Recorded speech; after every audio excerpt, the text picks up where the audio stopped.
Nah, untuk itu beberapa waktu lalu Menteri ATR BPN pernah mengatakan bahwa pengadaan tanah di IKN itu adalah prioritas.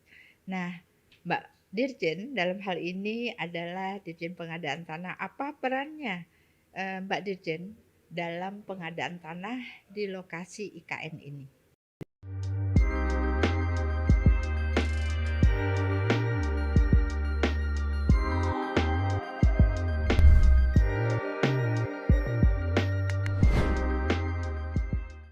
Halo sahabat ATR BPN, ketemu lagi di podcast ATR BPN. Kali ini bincang kita bersama Dirjen Pengadaan Tanah dan Pengembangan Pertanahan, Ibu Embun Sari, dan biasa saya panggil Mbak Embun Sari. Halo, selamat siang Mbak Dirjen, apa kabar? Alhamdulillah Bu Karo, berbahagia sekali bisa hadir di sini bersama teman-teman semua. Terima kasih Mbak Dirjen yang sudah hadir di podcast Kementerian ATR BPN. Tentunya topik kita kali ini kita akan mengangkat terkait dengan pengadaan tanah di wilayah IKN. Tentunya pembangunan pasti akan diawali dengan persiapan lahan. Nah, untuk itu beberapa waktu lalu Menteri ATR BPN pernah mengatakan bahwa pengadaan tanah di IKN itu adalah prioritas. Nah, Mbak Dirjen dalam hal ini adalah Dirjen Pengadaan Tanah. Apa perannya Mbak Dirjen dalam pengadaan tanah di lokasi IKN ini? Baik Mbak Karo, jadi kalau Kementerian ATR BPN kita menyelenggarakan urusan pemerintahan di bidang pertanahan. Kementerian ATR BPN itu wajib memastikan tanah tersedia bukan hanya untuk IKN tetapi juga untuk keseluruhan infrastruktur pembangunan di negara kita. Dan khusus untuk IKN, saya juga kebetulan dipercaya menjadi koordinator bidang infrastruktur dan pertanahan di tim transisi OIKN. Wih, luar biasa ya Bu ya. Ibu betul-betul perkasa. Baiklah Mbak Dirjen, untuk tahap pertama pembangunan dilakukan di mana? Berapa luas pengadaan tanah di lokasi IKN untuk tahap pertama ini? Oh, baik Mbak Karo, jadi sebelum saya cerita lebih lanjut mengenai pengadaan tanah, saya cerita dulu bahwa luas IKN ini keseluruhan 256.000 hektar dan di dalamnya ada KIPP. KIPP itu kawasan inti pusat pemerintahan, luasnya sekitar 6.671 hektar. Dan untuk tahap pertama sampai dengan pembangunan 2024, karena kan Pak Presiden mengharapkan bahwa 17 Agustus 2024 kita melaksanakan upacara memperingati kemerdekaan 17 Agustus itu di IKN. Jadinya kan kita harus pastikan lahannya clean and clear, kita harus pastikan pembangunan dapat kita mulai dan diselesaikan tepat waktu. Jadi untuk itu kita melakukan kalau di Undang-Undang 3 2022 itu perolehan tanah untuk IKN itu ada dua cara. Kalau kawasan hutan itu melalui pelepasan kawasan hutan, kalau APL atau areal penggunaan lain yang dikuasai masyarakat, kita melaksanakan pengadaan tanah sebagaimana ketentuan peraturan perundang-undangan yang berlaku. Baik, sebetulnya tadi pertanyaan lanjutannya, setelah itu ada tahap pertama dilakukan di mana, berapa luas pengadaan, tentunya berapa anggaran yang harus dipersiapkan untuk pengadaan tanah di tahap pertama ini? Jadi gini, tahap pertama yang akan dibangun itu di KIPP antara lain ada istana negara, kemudian ada perkantoran Menteri Menko, kemudian ada juga rumah ASN, non ASN, juga kan pasti untuk infrastruktur dibutuhkan jalan lingkar, jalan tol, dan untuk air minum ada IPAL, kemudian juga ada masjid negara dan banyak infrastruktur lain, itu ada sekitar 60 titik yang akan dibangun utamanya di KIPP. Luas lahan yang dibutuhkan itu sekitar 3.500 hektar, diantaranya ada kurang lebih 1.000 hektar itu kawasan hutan, sisanya itu areal penggunaan lain atau lahan yang dikuasai masyarakat, dan kurang lebih itu dibutuhkan anggaran untuk ganti kerugian sekitar 14 sampai dengan 15 triliun sampai dengan terbangun di 2024 itu hanya untuk ganti kerugian lahan saja.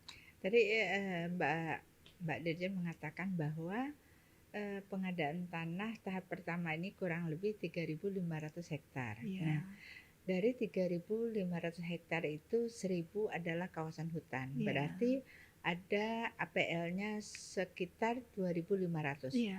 Nah, APL 2.500 itu apakah maksud kami terdiri dari apa saja? Apakah masyarakat di dalamnya, apakah ada apa tuh namanya perusahaan-perusahaan lain, atau mungkin adakah di 2.500 ini masyarakat adat di dalamnya? Jadi kalau data awal, jadi di dokumen perencanaan pengadaan tanah itu sudah kurang lebih status pemiliknya siapa kita sudah punya gambaran. Dan saat ini juga kita juga sudah melakukan pendataan ya. Sebenarnya kalau khusus di lokasi KIPP itu sudah by name by address, siapa yang ada menguasai di mana dan berapa luas. Jadi rata-rata memang masyarakat yang menguasai. Dan kalau kita beberapa kali sosialisasi, intinya masyarakat di sana itu sangat antusias dengan IKN ini ya, dengan ibu kota negara. Bayangkan aja, itu dari katakanlah sebelumnya kan hutan ya, dekat hutan, lahan itu lahan desa, lahan pertanian, dan kemudian menjadi kota, kan ibu kota negara IKN, ibu kota Nusantara sih sebenarnya namanya. Jadi saya pikir banyak masyarakat yang sangat antusias dengan IKN ini. Tadi Mbak Dede mengatakan bahwa masyarakat sangat antusias. Jadi poin pentingnya adalah masyarakat sangat mendukung terkait dengan pembangunan di IKN ini. Jadi selama ini isu-isu yang di luar itu berarti nggak benar ya, Mbak Dirjen ya? Kalau dibilang ada benarnya, bisa jadi. Klaim-klaim itu sebenarnya banyak yang terjadi masyarakat adat ya, masyarakat adat yang mengklaim penguasaan di dalam kawasan hutan. Kalau itu kan memang kewenangannya ada di kementerian yang terkait ya. Kalau masyarakat yang ada di APL, saya pikir tidak ada masalah karena kan ganti kerugiannya itu jelas. Apalagi bahkan Pak Presiden kita sendiri berulang kali bilang bukan ganti kerugian tetapi ganti untung. Karena kan dalam pengadaan tanah itu mereka diganti rugi itu dengan harga pasar. Kalau istilah kita itu nilai perkiraan wajar atau NPW. Jadi saya yakin kalau pengadaan tanah pada umumnya tidak ada masalah, terutama di IKN. Gini aja Mbak Yuli, Bu Karo, saya contohkan saja untuk Bendung Sepaku semua yang ada di sana. Sebelum ada kegiatan rencana Bendung Sepaku Semoy, itu NJOP itu 2.000 per meter. 2.000 per meter. Begitu kita melaksanakan pengadaan tanah di Bendung Sepaku Semoy itu nilai NPW tadi, nilai ganti kerugian tadi berkisar 35.000 sampai dengan 77.000 per meter. Itu tanah saja berapa kali lipat ya? itu. Iya, luar biasa kan? Luar biasa. Itu mendadak banyak yang jadi orang kaya, banyak yang jadi miliuner dengan itu. Itu baru Bendung Sepaku semua yang belum masuk IKN. Kalau sekarang IKN, sekarang aja kemarin kita sudah lihat harganya berkisar 650.000 sampai dengan 1 juta per meter. Per meternya. Padahal rata-rata mempunyai luas berapa ya? Ya beragam sih, tapi itu di atas 5.000 sampai dengan 2 hektar. Luasnya karena ya? Sebagian besar itu lahan pertanian.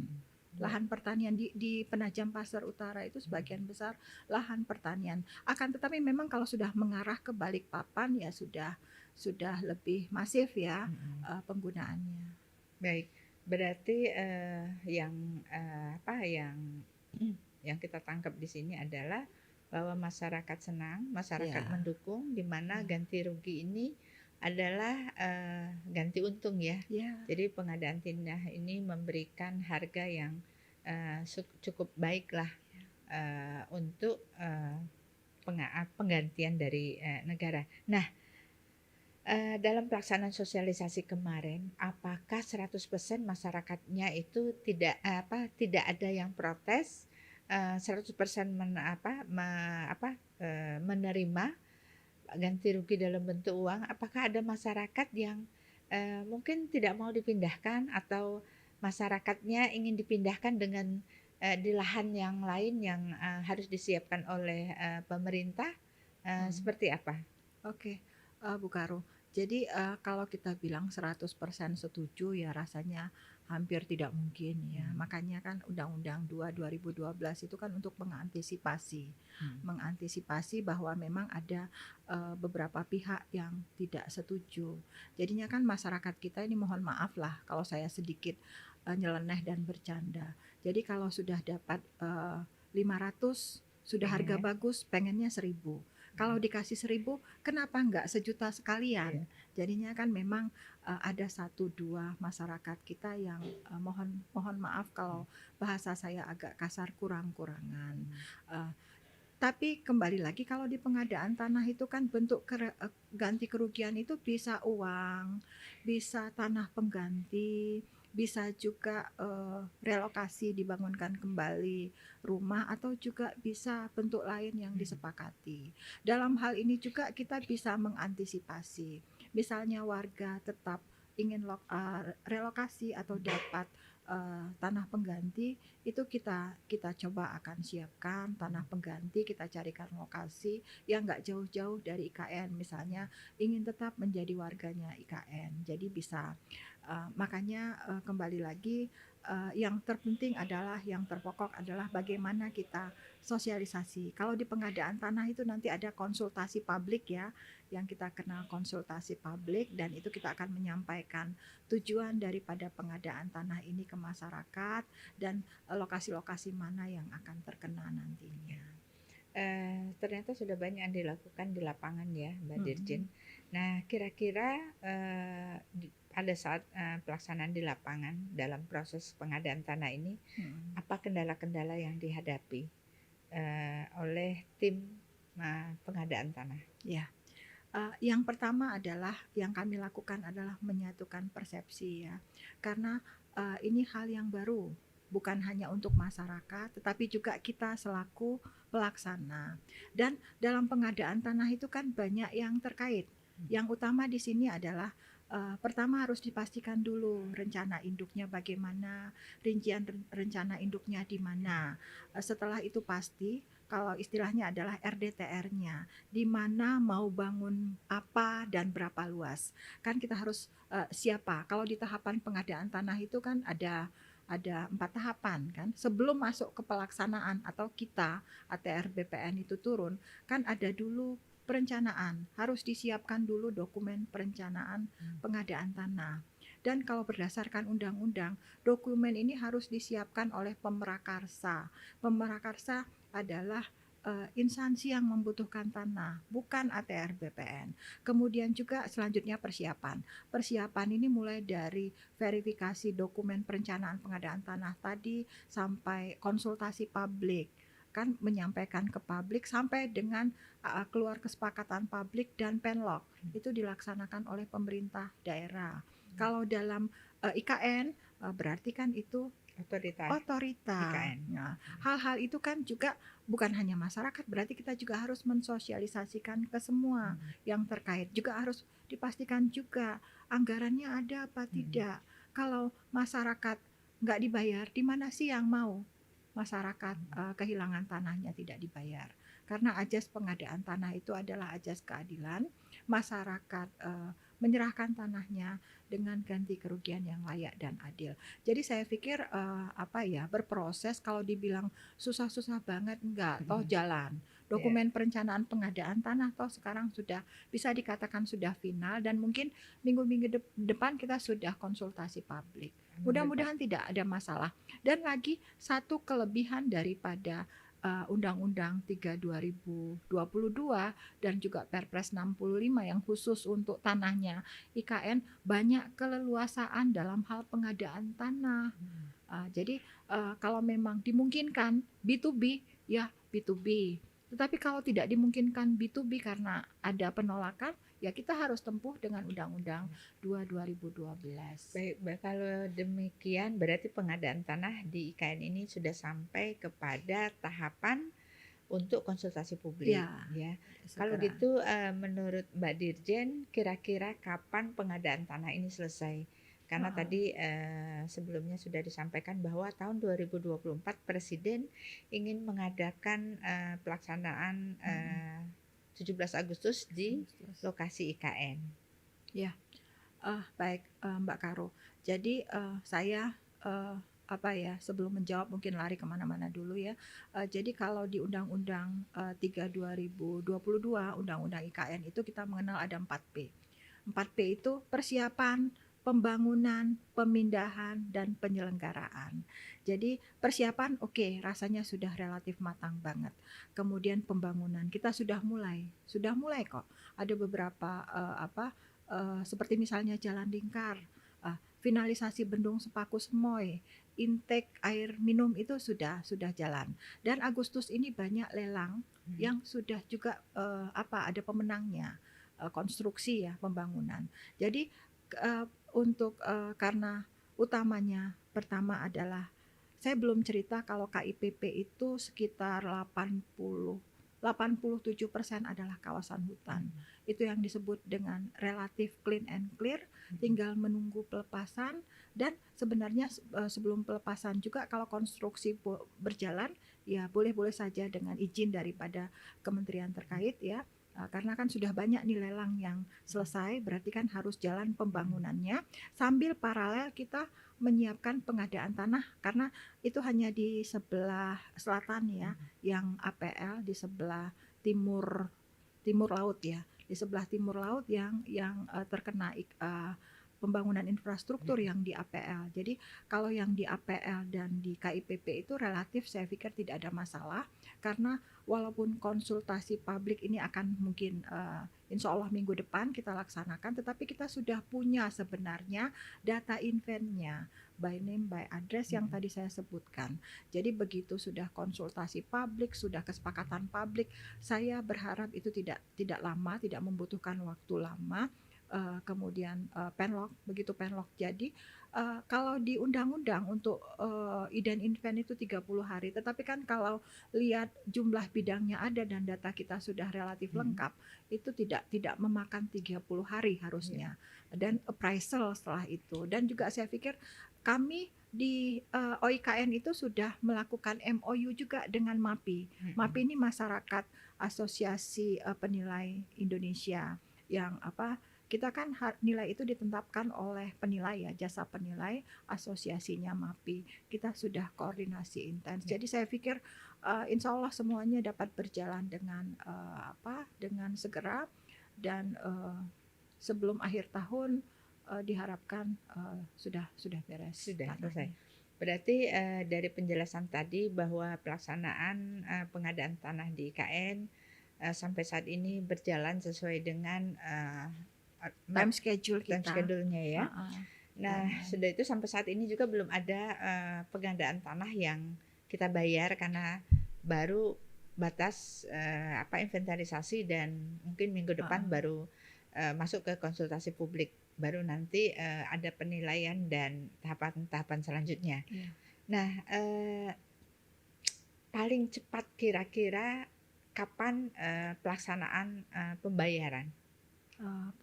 Gini Mbak Yuli, tadi saya juga menjelaskan bahwa ada pengadaan tanah yang dengan tahapan, ada pengadaan tanah B2B,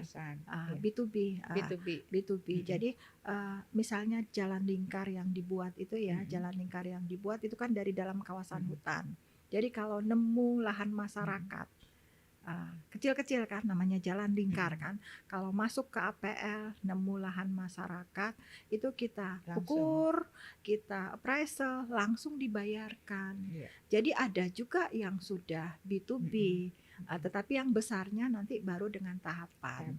Jadi pengadaan tanah tidak menghambat pembangunan infrastruktur Di Ya. beberapa tempat ada yang sudah selesai dengan B2B, karena sebelumnya juga kan ada yang sudah selesai juga yang Bendung Sepaku Hmm. Semoy, itu Ya. juga kan di lokasi Berarti kalau sana. demikian pengadaan tanah ini sebetulnya sudah berjalan ya, Ada Mbak yang Dirjen? sudah Nah, berjalan. terkait dengan pengadaan tanah yang sekarang, infrastruktur yang sekarang sudah terbangun, seperti bendungan Heeh, dan jalan, apa yang sudah dilakukan oleh kita? Nah, tadi disampaikan bahwa pengadaan tanah ini melalui tahapan dan ada juga melalui B2B. B2B. Nah, apa bedanya sih pengadaan melalui tahapan dan B2B? Nah, Oke. untuk pengadaan melalui tahapan ini dilakukan oleh Instansi yang kita membutuhkan yang membutuhkan tanah. tanah kan. Nah, Heeh. untuk B2B ini apakah pengadaan tanah juga melalui kementerian Oke. kita ATR Nah, BPN atau melalui Kementerian PUPR? jadi begini Mbak Yuli, kan saya tadi sudah menyebutkan ada pengadaan tanah yang B2B. Kenapa? B2B itu artinya pengadaan tanah langsung ya. Pengadaan tanah langsung, instansi yang membutuhkan tanah itu langsung membayar ke masyarakat. Apa tugas ATR BPN di sana? Yang pertama adalah kan luasan itu harus pasti ya. Iya. Luas dan status tanahnya itu harus jelas pasti karena negara membayar. Walaupun ya langsung dibayar Mm-mm. oleh PUPR, berarti harus dipastikan dulu ke Ngukurnya kita. tetap BPN. Ngukur kita. Kita nanti dari kantor pertanahan itu kan selalu itu Mm-mm. kami komunikasi intens. Nemu nih lahan APL gitu kan, ada Mm-mm. masyarakat. Nanti dari kantor pertanahan kita minta untuk turun, Mm-mm. mengukur, memastikan status tanahnya. Mm-mm. Kemudian nanti dari instansi itu akan meminta appraisal untuk menilai. Setelah dapat nilainya berapa besar ganti kerugian, dibayar. Oh, berarti Heeh. pengadaan tanah B2B itu sama dengan pengadaan tanah Pembelian berskala kecil. kecil, Oh, iya. yang dapat dilakukan Heeh. langsung oleh Langsung yang oleh memenuhi instansi yang yang membutuhkan membutuhkan tanah. tanah. Heeh. Oke, baik. Di dalam pengadaan tanah ini, Mbak Mm. Dirjen tentunya apakah sudah menganut menggunakan undang-undang Cipta Kerja. Cipta Kerja? Oke, baik, baik Bu Karo. Jadi Undang-Undang Cipta Kerja atau Undang-Undang 11 tahun 2020. Jadi kan kalau pengadaan tanah sebelum Undang-Undang Cipta Kerja itu kan kita banyak juga menghadapi katakanlah bottlenecking, masalah yang berlarut-larut sehingga pengadaan tanah itu lamban. Pengadaan tanah lamban sehingga menyebabkan pembangunan tertunda karena pembangunan kan kembali lagi butuh tanah. Jadi banyak permasalahan-permasalahan di pengadaan tanah yang sudah dicoba dicarikan solusinya dan dituangkan dalam Undang-Undang Cipta Kerja. Jadi ada kurang lebih 12 ketentuan lah yang dirubah Undang-Undang 2 2012 itu dalam Undang-Undang Cipta Kerja. Jadi ada yang dihapus, ada yang diubah dan ada yang diatur kembali 12 ketentuan itu. Dan anak daripada Undang-Undang Cipta Kerja merubah Undang-Undang 2 2012 itu sudah keluar PP 19 tahun 2021 dan sejak berlakunya PP 19 tahun 2021 seluruh pengadaan tanah itu sudah menggunakan PP 19 tahun 2021 revisi Undang-Undang 2 2012 di Undang-Undang Cipta Kerja. Jadi bukan hanya di IKN saja, jadi seluruh pengadaan tanah sudah Menggunakan menggunakan, sudah menerapkan ketentuan yang baru. iya. Ini Mbak Dirjen satu lagi pertanyaan terakhir. Hmm. Saya melihat bahwa di pengadaan tanah IKN ini Hmm. ada peraturan Presiden nomor 65 tahun 2022. Yeah. Sebetulnya ini peraturan tentang apa ya, Mbak Dirjen? Ah, Setahu saya kan undang-undang juga ada pengadaan ah, tanah ini menggunakan Undang-Undang 2 nomor 2012. 2012. Yeah. Tetapi khusus dengan IKN ditambah dengan Peraturan Presiden nomor 65 tahun Yeah. 2002. Yeah. Bedanya di mana nih? Oke, baik. Mbak Karo, Peraturan Presiden nomor 65 tahun 2022 ini turunan daripada Undang-Undang 3 tahun 2022 tentang IKN. Jadi khusus mengenai perolehan tanah dan pengelolaan pertanahan di IKN. Ini khusus untuk IKN saja. Jadi banyak keistimewaan yang diberikan dalam pengelolaan pertanahan untuk OIKN. Salah satunya ditegaskan kembali tadi kan perolehan tanah itu bisa melalui mekanisme pelepasan, juga bisa utamanya melalui mekanisme pengadaan tanah secara langsung atau B2B. Ini yang membedakan dari Undang-Undang 2 2012. Kalau Undang-Undang 2 2012 kan disebutkan bahwa untuk luasan di atas 5 hektar itu harus dengan tahapan. Sementara luasan sampai dengan 5 hektar boleh menggunakan B2B atau juga boleh menggunakan tahapan skala kecil istilahnya. Skala kecil ini kan boleh tahapan tetapi cukup bupati wali kota saja. Kalau di IKN, jadi kalau dimungkinkan skala kecil maupun luasannya lebih dari 5 hektar, kalau dimungkinkan untuk pengadaan tanah B2B, kita laksanakan dengan B2B, boleh itu keluasannya. Selain itu juga Peraturan Presiden nomor 65 tahun 2021 ini juga mengatur mengenai land freeze dan hak yang diutamakan terkait pengelolaan pertanahan di IKN. Artinya kalau yang diutamakan untuk mendapatkan lahan atau membeli lahan di wilayah OIKN itu adalah IKN. Jadi kalau ada masyarakat ingin menjual tanahnya, harus tanya dulu ke IKN, apakah tanah ini dibutuhkan oleh IKN. Kalau ternyata IKN tidak butuh tanah itu, akan dikeluarkan izin yang bersangkutan boleh menjual ke pihak lain. Karena kan saya tidak sebut tadi bahwa di KIPP tidak semua lahan itu dibebaskan. Jadi kalau tidak dibutuhkan untuk infrastruktur IKN, masyarakat tetap ada di sana. Masyarakat boleh tetap memiliki tanahnya, menjadi warga IKN. Tetapi kembali lagi karena IKN ini diharapkan nanti menjadi forest city yang berkelas dunia. Jadinya kan harus tertata. Sudah ada rincian rencana induk sesuai dengan Perpres 63 tahun 2021 dan ini harus dipenuhi.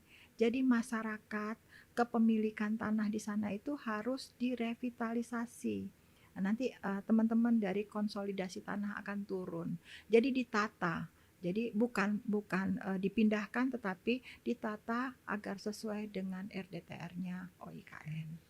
Baik Mbak Dirjen, terima kasih banyak sekali yang sudah disampaikan terkait dengan pelaksanaan pengadaan tanah di lokasi IKN Penajam Pasir Utara, Kalimantan Timur. Baik sahabat ATR BPN, tentunya sudah banyak yang kita saksikan tadi bersama Mbak Dirjen Pengadaan Tanah dan Pengembangan Pertanahan, Mbak Embun Sari. Sampai ketemu lagi di podcast berikutnya. Salam.